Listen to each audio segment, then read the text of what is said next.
Naghayag na ng tagumpay si Republican candidate at dating US President Donald Trump at nangakong muling gagawing malakas ang Estados Unidos.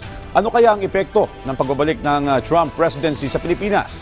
Alamin natin yan sa Balitang Pambansa ni Alan Francisco ng PTV Manila. Tagumpay at balik White House si Republican presidential candidate Donald Trump, makaraan niyang talunin ang pambato ng Democrats na si US Vice President Kamala Harris. Nothing worth doing ever came easy.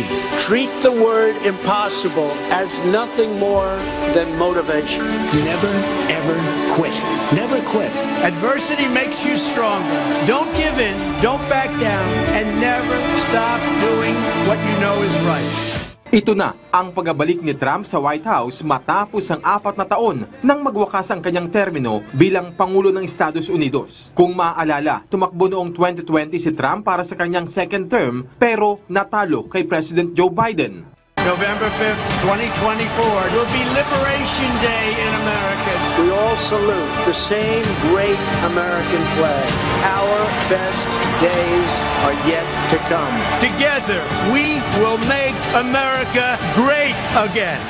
At sa nakatakdang pagbabalik ni Trump, inaasahan na ang magiging epekto nito sa mga bansa sa mundo gaya ng Pilipinas. Kung si Philippine Ambassador to the United States Jose Manuel Babe Romualdez ang tatanungin, wala siyang nakikitang magabago sa alyansa ng Pilipinas at Estados Unidos sa usapin ng depensa. Nandito na nga ako during the time of President Trump. Yung alliance na yan talagang importante para sa kanila dahil it's also in their interest. So yung defense, lumakas yan, of course, during the time of President Biden at saka si President Marcos. Ang nakikita namin, yung defense establishment will continue to go along that line. Sabi naman ng isang political analyst na si Professor Dindo Manhit, sino man ang nanalo, kina Trump o Harris, walang magiging pagbabago sa security at defense policy ng Estados Unidos, lalo na sa West Philippine Sea. Ayon kay Manhit, pinahahalagahan ng dalawang partido ang matatag na pakikipag-alyansa sa Pilipinas. Malaki aniya ang matutulong nito sa administrasyon ni Pangulong Ferdinand R. Marcos Jr. na isinusulong ang independent foreign policy. I'm confident that whatever party or whoever wins sa presidential election sa US, we can expect consistency sa security and defense policy nila. Sa panig ng militar, wala rin silang nakikitang magiging pagbabago sa kooperasyon sa pagitan ng Pilipinas at Amerika kahit sino pa ang mahalal na US President. It is also in the policy of the US that the Indo-Pacific should remain free and open. Regardless of who's in the White House, I don't see any major changes in that. Gayunman, sabi ng Ambassador Romualdez, kailangang bantayan kung ano ang magiging epekto ng pamalakad ni Trump sa usapin ng ekonomiya.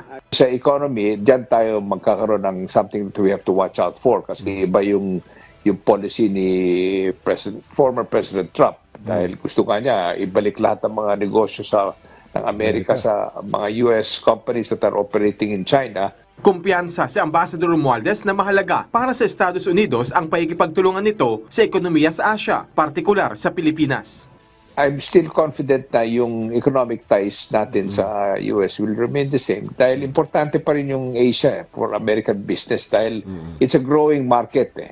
Kaya kung malakas yung ating alliance sa kanila sa defense, maraming American companies are more relaxed and confident about putting up businesses in the Philippines. Sa usapin naman ng mga illegal Filipino immigrants sa Amerika, sabi ng ambassador, sa figures that we have, there are about maybe approximately about 200,000 maximum na yan of Filipino illegally staying in the United States. But most of them have already filed for consideration. No?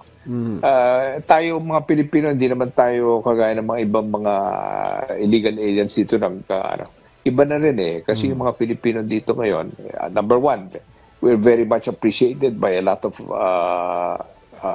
the Americans in their districts. Yung mga kausap po ng mga congressman at senator, they're very proud of the Filipino-American community. So very sympathetic sila para sa atin.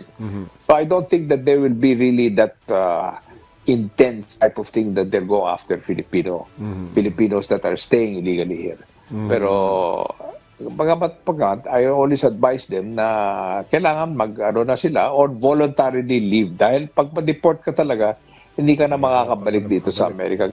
Mula sa PTV, Alan Francisco, Balitang Pambansa.